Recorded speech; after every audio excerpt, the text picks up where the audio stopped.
사건은 이제 단순한 위기의 그림자를 벗어나 현실의 충돌로 다가오고 있었다. 첫 번째 시도가 우연히 무산된 뒤 브로커는 더욱 치밀해졌다. 실패는 그에게 교훈이었고 교훈은 표적의 변경이라는 계산으로 귀결되었다. 그는 이제 더는 의뢰자의 바람을 존중하지 않았다. 오히려 의뢰자의 바람은 이용할 수 있는 감정적 미끼에 불과했다. 중요한 것은 돈이었고 돈을 얻기 위해선 의심을 최소화하는 효율적인 표적이 필요했다. 그는 차가운 시선으로 좌표를 바꾼다. 아버지에서 아들로. 보험금 구조 속에서 젊은 생명의 무게가 더 크다는 왜곡된 논리를 믿었기 때문이다. 그 계산은 잔인했지만 잔인함은 돈 앞에서 설득력을 갖는다. 그렇게 아들은 모르는 사이에 새로운 좌표가 되었고 그 좌표 위로 어둠이 서서히 쌓여갔다. 그러나 도시의 또 다른 시선이 이 흐름을 잡아내고 있었다. 보험사의 조사관 정혜빈은 계속해서 기록을 추적했다. 표면적으로는 단순한 특약 변경일 뿐이었지만 여러 개의 보험이 서로 다른 비율로 수익자를 나누고 있었다. 어떤 건 아내 쪽의 비중이 줄었고 또 다른 건 아들의 비중이 기하급수적으로 늘어나 있었다. 이 불균형은 단순한 우연이 아니었다. 그녀는 데이터를 바라보며 속으로 중얼거렸다. 이건 의도다. 경찰 또한 다른 길에서 진실에 다가가고 있었다. 광역수사대의 서도윤 팀장은 골목 CCTV 속 장면을 다시 돌려보았다. 청년을 붙잡는 남자의 손길은 폭력이라기보다는 구출처럼 보였다. 그러나 그 구출의 시선이 오히려 불순했다. 만약 폭력의 증거가 없다고 해서 무죄일 수는 없다. 도윤은 종이에 두 이름을 적는다. 아버지 장현수, 아들 장지우. 그 사이에 굵은 물음표 하나를 찍는다. 물음표는 때로 사건을 열어젖히는 열쇠였다. 밤이 또 찾아온다. 비는 다시 내리고 골목은 다시 젖는다. 이번엔 실행자들이 다시 움직였다. 장지우가 늦은 밤 집으로 돌아오는 길 가로등이 꺼진 구간에서 두 그림자가 다가왔다. 그러나 또다시 우연히 개입했다. 자전거 배달원이 빠르게 골목을 지나갔고 그 짧은 순간의 혼선이 계획의 리듬을 깨뜨렸다. 젖은 맨홀 뚜껑 위에서 지우는 미끄러졌으나 곧 몸을 세웠다. 그때 방범 카메라는 그를 붙잡는 손길을 마치 도움의 제스처처럼 기록했다. 기록은 때로 거짓의 편을 든다.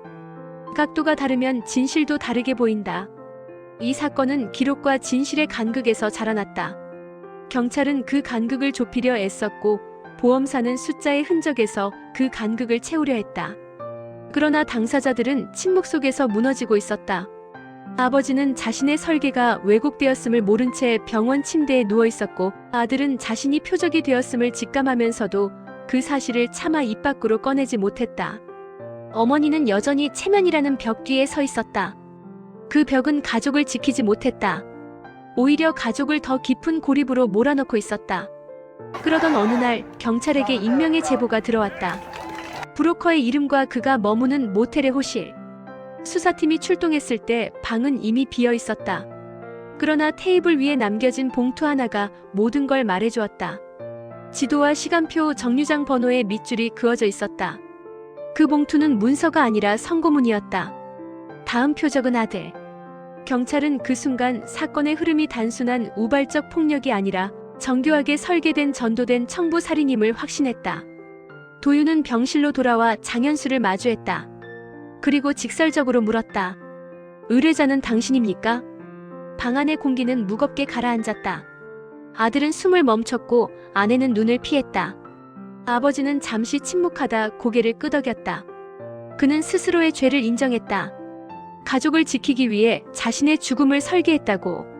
그러나 그 설계가 이미 다른 손에서 왜곡되어 아들을 겨냥하고 있다는 사실은 몰랐다고. 그의 고백은 파괴적이었지만 동시에 구원의 시작이기도 했다. 숨겨져 있던 진실이 드러나는 순간 사건은 새로운 국면을 맞았다. 그런데 이 과정에서 또 다른 그림자가 떠올랐다. 보험사의 조사관은 가명법인의 자금을 추적하다가 낯익은 이름의 흔적을 발견했다. 윤씨. 아내 윤미정의 친정 쪽에서 이어지는 오래된 사채와 보증의 고리였다. 남편의 보증 실패와 친정 쪽의 재정 붕괴가 서로 맞물려 있었다. 이 고리는 브로커에게 또 다른 기회를 제공했을지 모른다. 누군가는 이 상황을 이용해 보험금을 노리고 그 과정에서 가족 전체를 위험에 빠뜨린 것이다.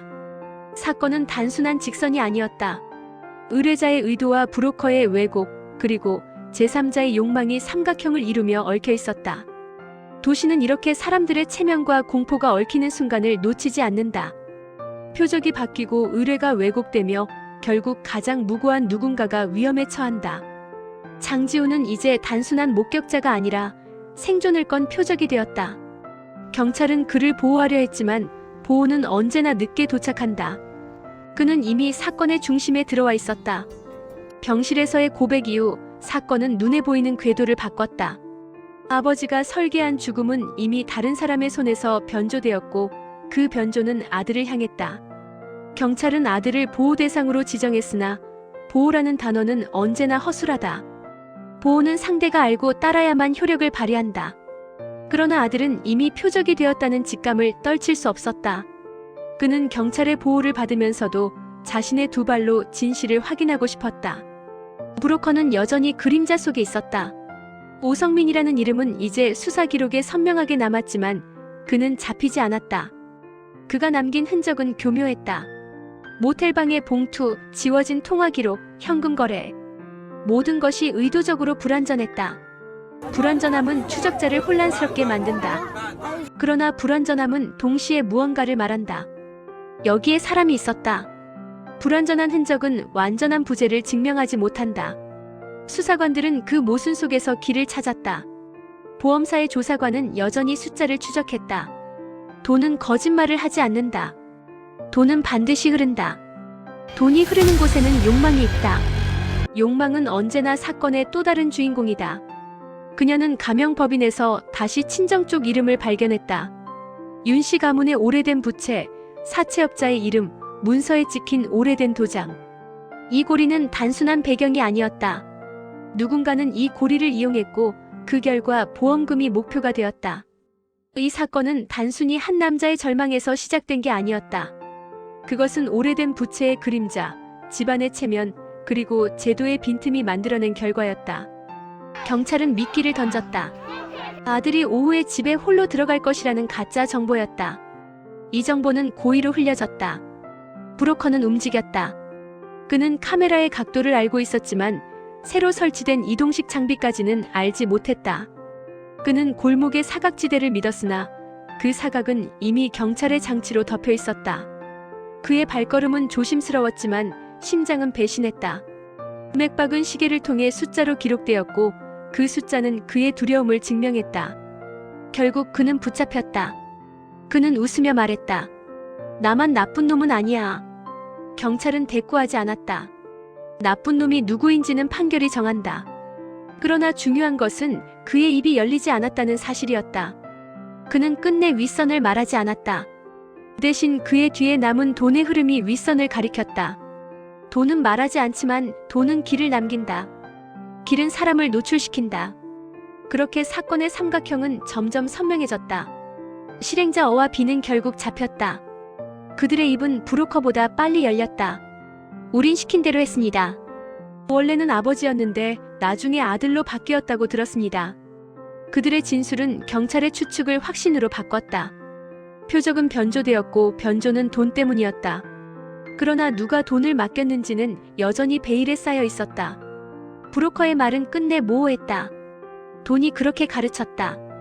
그는 사람 대신 돈을 주어로 삼았다. 그러나 모든 수사는 결국 사람에게 닿는다. 돈은 길이고 길 끝에는 사람이 있다. 재판은 사건을 언어로 바꾸는 과정이다. 언어는 사건을 정리하지만 동시에 단순화한다. 판사는 장현수에게 청부 교사죄를 인정했다. 그는 스스로를 죽이려 했고 그것만으로도 범죄였다. 결과적으로 그는 살아남았으나 범죄의 의도는 사라지지 않았다. 그는 실형을 선고받았다. 브로커와 실행자들은 살인 미수로 중형을 받았다. 법정의 언어는 차가웠다. 차가움은 억울한 이들을 보호하기 위해 필요하다. 그러나 차가움은 남겨진 이들의 상처를 어루만지지 못한다. 가족은 식탁에 앉았다. 반찬은 단출했고 말은 없었다. 그러나 함께 있었다. 말이 없는 자리에서 서로의 존재는 더욱 선명했다. 아들은 국을 떠서 아버지의 그릇에 담았다. 아내는 젓가락을 내려놓고 숨을 내쉬었다. 아버지는 운동용 고무공을 쥐었다. 눌렀다가 다시 원래대로 돌아오는 고무공처럼 가족도 언젠가는 제자리를 찾을 수 있을까? 그러나 사람은 고무가 아니다. 사람은 눌린 만큼 모양이 바뀐다. 그 모양은 완전히 돌아오지 않을 수도 있다. 그러나 바뀐 모양대로도 살아갈 수 있다. 그것이 생존이다. 시간은 흐른다. 재활실에서 아버지는 한 발 한 발을 내딛는다. 아들은 밤 편의점에서 전공서를 산다. 아내는 교회 문 앞에서 멈췄다가 결국 가족과 함께 안으로 들어간다.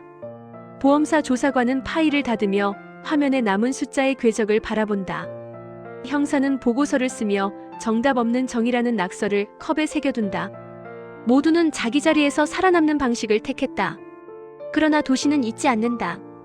강물 위로 석양이 내려앉고 물속의 그림자는 여전히 회색이다. 어딘가에서는 또 다른 브로커가 도면을 그리고 있을 것이다. 어딘가에서는 또 다른 가족이 체면과 공포 사이에서 가장 나쁜 결정을 합리화할 것이다. 제도는 그 틈을 줄이려 애쓰지만 틈은 인간의 마음에서 시작된다. 마음의 틈을 메우는 일은 제도만으로는 불가능하다. 그것은 관계의 복원에서 시작된다. 관계는 느리게 회복된다. 느림은 파괴의 반대말이다. 느림은 복원의 다른 이름이다. 이 사건은 우리에게 질문을 남긴다. 사라짐이 구원일 수 있는가? 한 남자는 그렇게 믿었으나 그 믿음은 왜곡된 사랑이었다. 그 왜곡은 결국 가장 사랑하는 이를 표적으로 만들었다. 구원은 사라짐에서 오지 않는다. 구원은 함께 남는 데서 온다. 남는다는 것은 머무는 것이고 머무는 것은 곁에 있는 것이다. 곁은 사건을 막지는 못하지만 사건 뒤에 삶을 만든다. 서랍 속 가계부의 첫 장에 적힌 문장이 있다. 첫날, 우리 셋 같이 산다. 이 문장은 경제를 바꾸지 않는다. 그러나 이 문장은 하루를 버티게 한다. 하루를 버티는 일은 삶을 이어주는 최소한의 장치다. 삶은 결국 최소한의 장치 위에서 계속된다. 그리고 우리는 묻는다. 당신은 누구를 위해 남을 것인가?